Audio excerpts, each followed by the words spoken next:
So welcome to another live Q&A. We're doing this in the new community now. I'm so excited because Nettie is on and I can see her face and it's so cool. But if you're watching on TikTok, make sure that you join the community. We do this every single week. There's a question thread in the private community. You can drop your questions on Wednesdays and then I go live on Thursdays and I answer them. So we are going to jump right in. We'll figure out the whole timestamp situation. I used to do timestamps on the questions so that you can go back and just listen to your question, the answer to your question, but I haven't figured that out yet in this format, but we'll work on it. All right, let's just dive right in. So Nettie asked, how do you manage your house? Do you have a cleaning schedule? I do have a cleaning schedule. I've thought about posting it. Maybe I will. What I'll do is I'll put it in the document hub in the community. But what works for me is to have like daily tasks that just get done as needed. So they're not really on a list anywhere. So that could be like dishes, making the bed, and those things started out on a list, on like a daily list. But as I got in the habit of just doing them, I took them off the list. And then I have other daily things that I always forget, like watering my plants, giving Zoe her medicine, taking my own vitamins, things like that, doing a load of laundry. All of those things go on a daily list. And then I have a weekly list. And the way that I break up my weekly is I literally walked around my house with a clipboard and I was like, if I had to clean every single thing in this house right now, what would it be? And I wrote it down on a list. And then I condensed that. So I was like, okay, windows, floors, low surfaces, ceiling fans and light fixtures, right? And then like I broke that out over days. So throughout the week, I have like on any given day, I just have my daily tasks that are recurring, and then I have my weekly tasks broken out. So I do a couple of them each day. And then I also have monthly tasks, which are really bigger things. But I will share that somewhere if you're interested. And kind of the way that I do it is I use Todoist. It's called Todoist, Todoist. And I have all the tasks repeating on there. But because that gets me in trouble with my screen time, because I'll pick up my phone to look at the Todoist and then somehow I just end up on TikTok for 2 hours. What I do is I will use that as a tool just so that my tasks are on repeat and I know I'm not going to forget anything. But every day I write all the things that have to get done that day on a whiteboard so that I'm not tempted to go check my phone during the day. I just check my whiteboard and I know what I have to do. But good question. That was a super drawn out answer and I will do a post on that. Okay. How do you deal with tantrums? Do you give them space to work through those emotions, or do you try and give them calm down tools in the middle of the tantrum? And that question comes from Ireland. So I like to teach calm down techniques outside of tantrum times. So in the middle of this big tantrum, the child is trying to usually communicate something with you. They're disappointed or frustrated in some way. They're not going to be as receptive to, okay, let's learn now how to take a breath. So instead, what you want to do is teach those calm down techniques outside of those tantrum times. So during the tantrum, if you've never done it before, and now you're in the middle of a tantrum, okay, you're going to help them process those feelings. They don't necessarily have to get what they want. They're allowed to be frustrated. They're allowed to be disappointed. They are allowed to go through those emotions. And really your job is to support them in that. I see you're really frustrated. I would be frustrated too. It's frustrating when you can't do exactly what you want to do. Here's another option of what we can do, or here's a variation of what you wanted to do. And if they're still like tantruming, just let them be. Okay, I'm here if you need me. And even when they're little, just be in that space and they'll tantrum. Mine likes to tantrum on the floor, throw herself around, and they come over and hug me and then no, and tantrum again. And that's all okay. And then outside of the tantrum area, the tantrum time, then you're going to say, hey, you want to practice breathing with me? And then you're going to teach breathing. This is how we can calm our body. You might teach them to breathe. I started teaching mine when they were like 11 and 12 months old, just as a fun activity. You want to breathe with me? And then when they can understand a little bit more, you might say, you could do this breath when you get frustrated. And then in the middle of a tantrum, you could say, oh, you want to breathe with me? And now they might not correlate that that's a calm down technique, but it's going to help them calm down. Gabby on TikTok says, how do I stay so calm? So I know you probably like see me here and you think I'm always like calm and cheery. I'm calm and cheery because I'm having fun with you on TikTok and on in the community. But there are certainly times with my kids that I have to take a breath. Like I have to just be like, okay, hold on. I need to step back from this. And I think the key there is for me, I work really well on affirmations. So I will just repeat to myself in my head, like, they're not doing it to you. They're not doing it to you. Like, you have the patience for this. You have the patience for this. Sometimes even my mantra will be like, 30 minutes till bedtime, 30 minutes till bedtime, right? Like, whatever gets you through that moment. And then also let your children see you go through frustration, take a breath, and come back and handle it. Like, let them see you model that. I don't think that you have to be always perfect. I think it's important for you to model to the kids that it's okay to not always be perfect, but you can keep learning how to, keep handle on your own emotions and your own behaviors. The emotions you might not have control over, right? But you have control over how they show in your behaviors. Like this morning, I just posted a video, like the second before I went live. The kids are both sick, so they wanted soup for breakfast. So I gave Emma soup. I swear to God, I turned around to like straighten up the kitchen for a minute. And when I came back, instead of eating with the spoon, she had both hands like in the bowl and she was like eating like this, soup everywhere. I was like, and now I'm frustrated because I don't feel like great. That the household is chaotic, whatever the reason is. Like everything in me wanted to be like, no, we don't eat soup like this. But instead, like I just had to go like, I already said the no. I was like, no. And then I was like, okay, okay. And then I'll just like laugh and walk away. And I will just let her be while I calm myself down. And then my inner conversation was, is this a big deal? She's eating the soup. She's 18 months old. The spoon is probably difficult for her. Like I already have a mess to clean up now. So let me just let her finish eating this way. And next time I won't leave the room and I'll teach her how to do it. Island also asked, are these meetings recorded and posted anywhere? Yes, they are. They will be in the community. The old ones are inside of the Facebook group, but the newer ones will be inside of the private community. And the community is free. There are certain options inside of it that are paid, but all of this kind of stuff is free. Shannon asked, how can I practice being more respectful to the adults in my life? I spend all day trying to be respectful to my children, but then I'm with adults and it all goes out the window. I yell, curse, get snippy when I get upset with an adult, and I don't know how to stop. It's all family, and this is just how we've always been with each other. Shannon, I hope you are in our book club, because what I feel coming from that comment is like a lifetime of whatever generational stuff you are in this community trying to kind of like heal from and do different then. And I think when we interact with, so we kind of like start out on the same cycle as everybody else, right? Like our mom, our dad, our brothers, sisters, cousins, right? Everybody's kind of like in this generational family kind of cycle, right? Now we start to veer off and we're kind of like, oh, what is holistic parenting? What is personal growth? I can have boundaries, like I can have all these things. And if these people go either on their own ways or they keep going on that same path, it's going to feel really uncomfortable to interact with them. And when you come to interact with them, you're meeting them back in those cycles. And it's more natural for you to fall back into those cycles than it is to pull them into what you're doing. Because what you're doing, like this has generations of lineage behind it, of build up and build up. What you're doing is something new. So they're kind of pulling you back in. And so I think that if it was me, I would focus on personal growth. I would set some clear boundaries. Like, what are the times that I have to interact with these people that I find myself getting to a point that I'm yelling and cursing and becoming this person that I'm not proud of?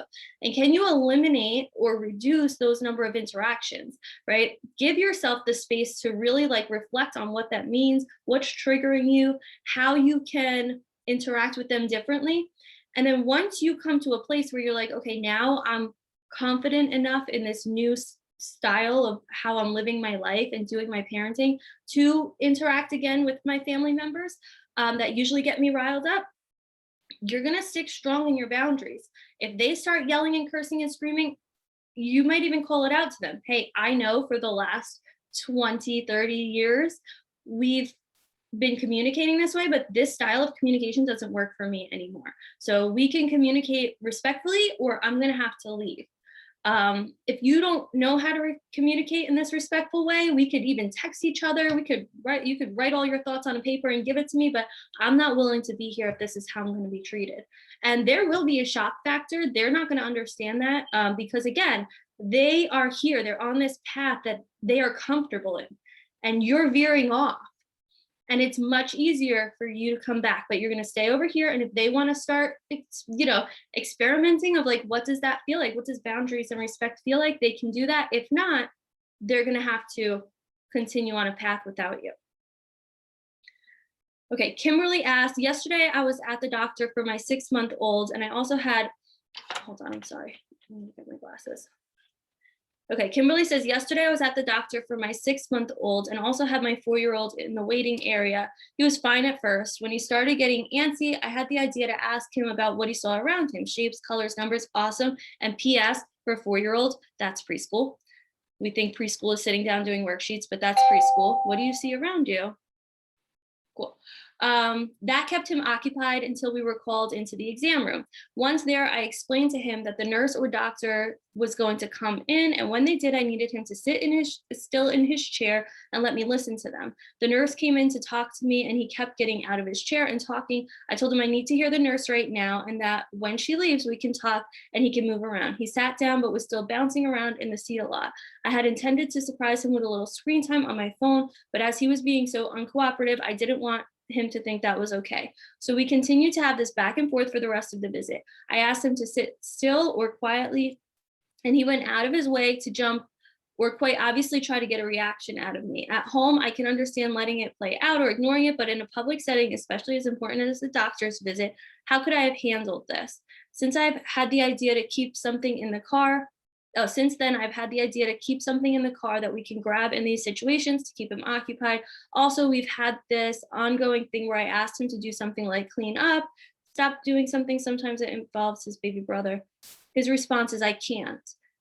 I've tried to talk to him about why he can't or why he doesn't want to, and his response is always, I don't know. This is funny to me. The last piece, not funny, but relatable to me, because Zoe, who just turned 5, she will sometimes say to me, I don't know, Mom, my brain is just going crazy and it can't control my body, and it's like so frustrating because I'm like, are you freaking kidding me? But what I tell her is I say, listen, I understand that, but my job as your mom is to teach you how to have your brain control your body. It's a really important skill and we need to work on it, and then we'll keep repeating, like, who is in charge of your body? I am. And so I think, don't just like let that go. Don't just like make that an excuse. Like, well, I don't know. Okay, well, I know. It's because we're not focused right now. I need you to focus. At a 4-year-old, I think that they can start to understand that. What you might want to do, and you already thought about it, was bringing something for them to do at the appointment. I always try those. They're like a cardboard pad with a little water pencil. Those are always good. You just fill it with water and they can kind of like color and draw, and it doesn't make a mess, and you can just throw it in your purse. You could also, like, if you see that they're having a hard time like physically sitting still, you can give them an option to get out that energy. Like, you can stand right on this square and jump as much as you want, but your mouth has to stay closed so that I can hear the doctor. But definitely set that boundary. I would say in this scenario where it's such high stress, right? You have the 6-month-old, you're concerned what the doctor is saying, you're trying to focus. I totally understand and agree with not giving the technology like as a reward and not wanting to feel like it's a reward. But if it was me, and I've been in that place before, I might have just given it. The lesson can be taught later. In that moment, I think your mental health and like the stress levels overall probably were a little bit more, like, could have taken a little bit more priority. Hey, listen, I'm really frustrated with how you're behaving right now. Sit down. You can watch this show. If you get up again, I'm going to take the phone. You can watch this show over here and we'll talk about this later when we get home. And then maybe have the conversation later. That was not appropriate. Let's practice how we behave at the doctor's office, and you can do it that way. But I agree. See, my thing is at home, yes, I will allow them to have their big feelings. In most social settings, I will allow them to even have their big feelings. If we're at a friend's house, if we're taking a walk in the neighborhood, if we're at the grocery store, you want to lay on the floor and have a tantrum? I don't care. But there are certain scenarios, restaurants, doctor's offices, where we have to teach them that that's not how you can behave. I'm going to give you the freedom to have your feelings in as many places as we can, but this is a boundary. And I think you did a great job with giving him that boundary ahead of time, explaining him what's going to happen. The nurse is going to come in. I'm going to need you to behave. I would just be consistent in that. Try to set yourself up for success with giving him some kind of an activity to do. Give him a way to get his physical energy out beforehand or during. So maybe you run to the park before you go to the doctor, or maybe he can jump up and down and kind of see how that works for you. Ireland asks, my insurance doesn't cover therapy. Do you have any tips on how to deal with childhood trauma on your own, or how to start that journey until I can go to therapy? So I haven't done any therapy. So I don't really know anything about how it's covered, what it costs, or anything like that. I can tell you what's helped me. Pretty much everything that I tell you guys here, all of the lessons, all of the way that I've changed my parenting from the way that I was brought up, all of it started a couple of years ago. So I'm not that far ahead of where you might be in your journey, like 2018. And I really started with personal growth. So I started with, forget about all the past stuff that you need to heal from, but who am I presently? Doing some affirmations. One daily practice we do to this day. It's now a family daily practice, but I started doing it out on my own in 2018. It was the first step in my journey. Is every day, at the end of each day, I write down one thing, one positive thing that happened that day. Something super small, I wasn't yesterday. I really wanted Doritos, and my husband and I just went to the store and got Doritos. That was so nice of him, right? So that was and it forces you to think of all the positive things that are going on. And that shift really kind of starts getting you ready to accept yourself, accept your life, be present with where you are, and be thankful, I guess, with where you are. And I think from that place of gratitude of this is my body, this is my life, I've been through all of this stuff, but let's think about who I am, I think makes the journey a little bit easier. Some of the books that I've read is Untamed by Glennon Doyle, Get Out of Your Own Way by Dave Hollis. I've read Rachel Hollis's books. I know she's got all that drama going on, but her books still taught me a lot of big lessons. You can have big dreams, you can take up space in this world, you don't need to make yourself small to make other people comfortable. Those are all mantras that I repeated in my head that got me to a point where I could say, okay, I accept who I am and where I am now. I have the confidence to say I want to veer off that path that we talked about before. Now how do I go back and do some healing? And so now I just ordered the book. It just came. It's called How to Do the Work. And that is for self-healing from childhood traumas. And we're actually doing a book club around that. So if you want to be part of the book club, it's in the community. Otherwise, you can obviously just read it on your own. But yeah, that's called How to Do the Work. It has a book and a workbook and a journal that you can print out for free. And that's all about healing from childhood stuff. And I will say, and not to brag on it, this community that we have built is really supportive. I see people writing in here about really vulnerable things, and they get a lot of really great feedback. So I'm proud of the way that this community interacts with each other to help along that healing journey. Maybe we should start a thread in the community that's things I learned in therapy, so that people who can't go to therapy can read it and learn. Okay, last question from the community, and then I will take any questions from people watching live on the community or on TikTok. Shyla says, I am currently pregnant. Oh, wait, hold on. This is a longer one. Okay, I'm currently pregnant, and with my medical conditions, it's causing me a lot of physical problems. My doctor no longer wants me to sit on the floor or hold my daughter for very long. That sounds heartbreaking. Um, I've been really struggling to do this as I feel like I've sort of abandoned her needs. She loves to be picked up and dance with me. She enjoys me crawling on the floor, playing and chasing her. On days that I'm not doing well and I'm mostly sitting, she will come to me crying and get upset that I don't play how we normally do. I will even pick her up while I'm seated, but that doesn't make her feel any better.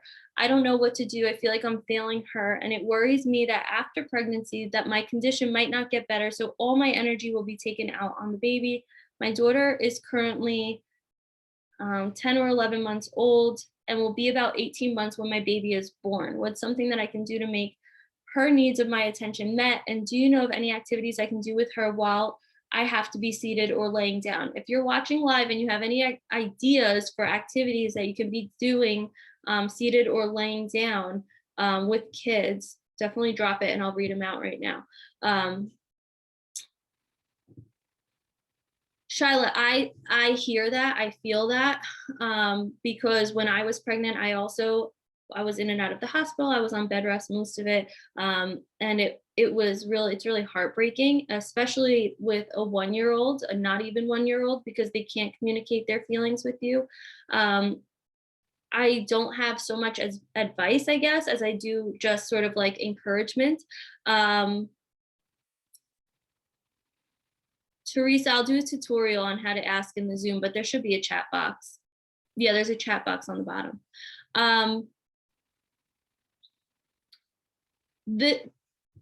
This pregnancy will be something that you and your child get to go through together, and it will eventually end. I know it feels endless, especially it sounds like you're not so far along. I would say some things that helped with my daughter, and she was about 3 when I was pregnant, was to make her sort of part of the process of help. So like if my husband needed to get me something or bring me something, he would have her help. We could do like fun like picnics in bed or picnics on the floor. So sort of like make it a fun thing that mommy can't be doing these things. If I wasn't able to really leave the house, so like if my husband and my daughter would like go out and do something, when they were out, they would maybe pick up something for me. We're getting some suggestions. So Nettie says you could watch movies or read books. Yeah, absolutely. I think that a lot of the dynamic will change. Abigail says hubby would help put together little sensory bins and lay down a sheet next to us so we can play in bed. That's a great idea. I think that if you can try to step away from the mom guilt, of not being able to do like what you usually do and step into a place where you're like, okay, let's get creative about what I can do and show your daughter that excitement, I think that she will feed from that excitement too. So as I think of more ideas, I will definitely let you know. But I feel for you, and I'm so sorry that you're going through that. I love the suggestions like movies. Maybe you could, okay. Reading books, love that. Maybe there can be bins or something. Somebody said sensory bins, so that might include like little pieces. You could also do like bin of blocks, a bin of, I don't know, Play-Doh. Like maybe you can I get all these little tiny containers from the Dollar Tree. They're like plastic, not Dollar Tree, Target, but they're $1. And they're like plastic bins. Maybe you can ask your husband or anybody in your life to like, hey, can you fill this with a couple of toys? And then that in itself is exciting. Like, hey, can you go pick up, go pick out any bin that you want to play with.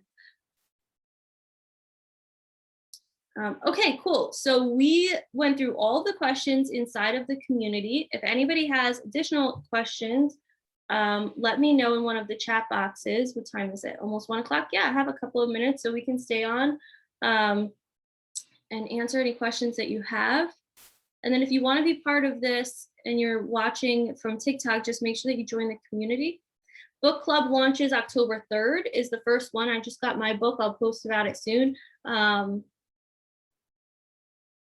if you're in the community, just be patient with me. I planned to put all the resources into the resource libraries on there, and then the kids got sick this week and it's just been a little crazy, but I'm still working on it. I'm hoping tonight, actually, while my husband watches the game, I can get some of that done.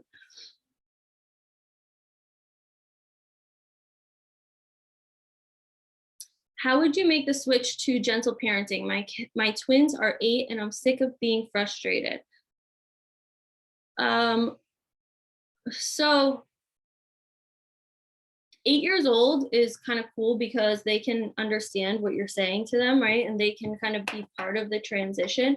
I would start it off with like a family meeting. No, before your family meeting, I would figure out what your boundaries are.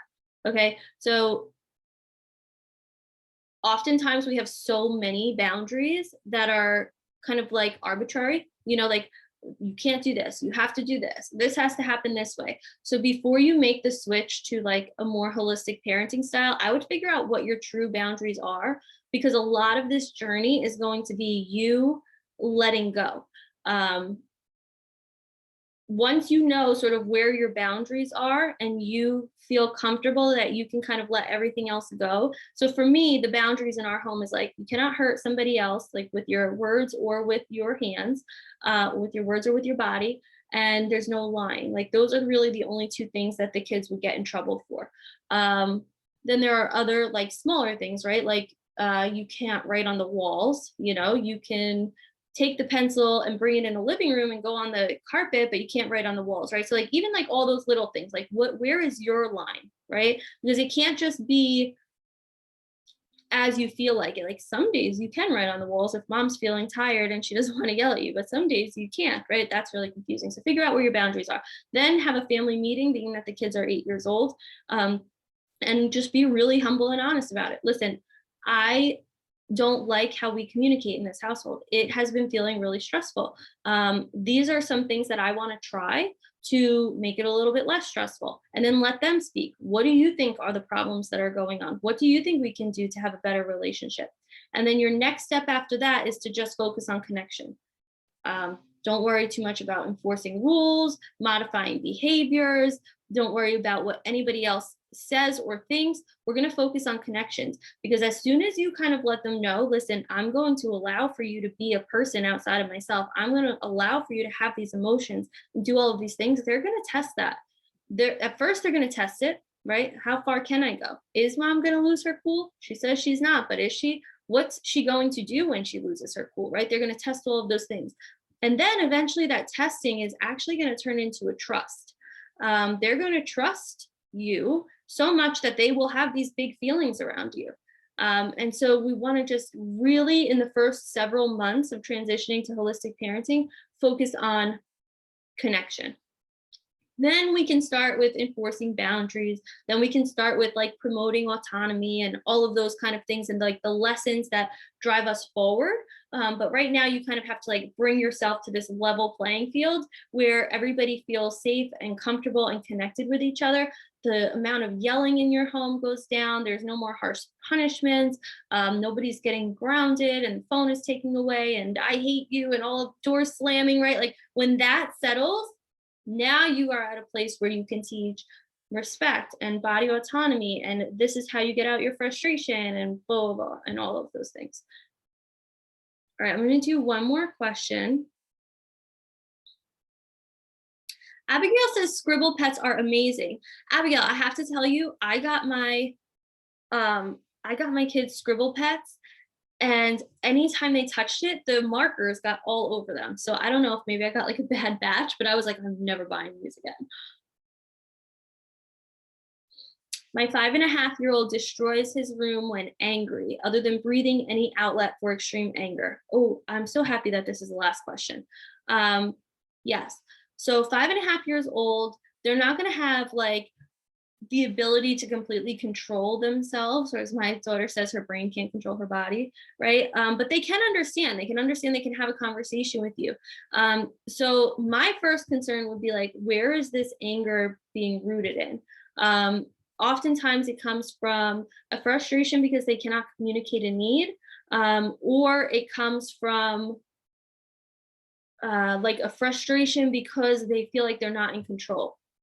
So like, is he at school all day, and maybe at school he doesn't get to always pick what they play, and so now he's like developing all these frustrations, or maybe he's having issues with some of the kids at school, or maybe you just had a baby, or you just moved, or something like that, and they're feeling like a lack of control.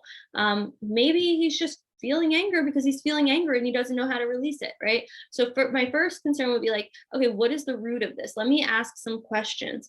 And the way that you get there, because if every time the kid gets angry, you yell at them and punish them, they're not going to tell you why they're angry. They're going to try to hide it from you, or they're going to tell you nothing's wrong. So the first thing that you want to do there is start like accepting that anger. I see you're really angry. Let's go get that anger out. Maybe you give them something safe to hit. Maybe you give them something to throw. We'll throw and get that anger out. Okay. You could even like get like a soft, like a bean ball or something like that, and you can have them like yell your anger into this ball and then throw it. That could, just by you being in the room, tune you into what's happening. Because if the kid starts like yelling like, I hate Susie from daycare, and like throwing it, then you're going to know what's going on, right? And so they're able to release it without actually like talking to you about it. So I would say find a way to allow them to release that anger. And once they calm down, try and talk to them about it. Hey, listen, mommy loves you even when you're angry. And it's okay to feel angry. But do you think we can talk about what's making you so angry? And maybe there's a different way that we can communicate that, because it seems like you're getting angry often. And if we can figure out how to not get so angry, or how to handle whatever's making you angry, it might be a little bit more effective, and see kind of where that takes you. But yeah, I mean, if I'm like really angry to the point of like destroying a room, like, can you imagine me like being so mad that I'm like pushing this desk over and like throwing everything, right? And then somebody's like, Crystal, take a deep breath with me. Like, no, get the heck out of here. That's just gonna make me angry, right? So just let them get it out. All right, I'm gonna hop off from the community first, and I'll hop off in TikTok after I tell you what we were doing. And Nettie, Teresa, thank you so much for watching the whole way through. I appreciate it, and I'm so happy when I can see your faces. That's so cool. And if in the community, most of the videos now will be this way, where you have the option actually to turn on your video and even your audio at some points, and have conversations. So I'm really excited about it. I'll catch you guys in the group.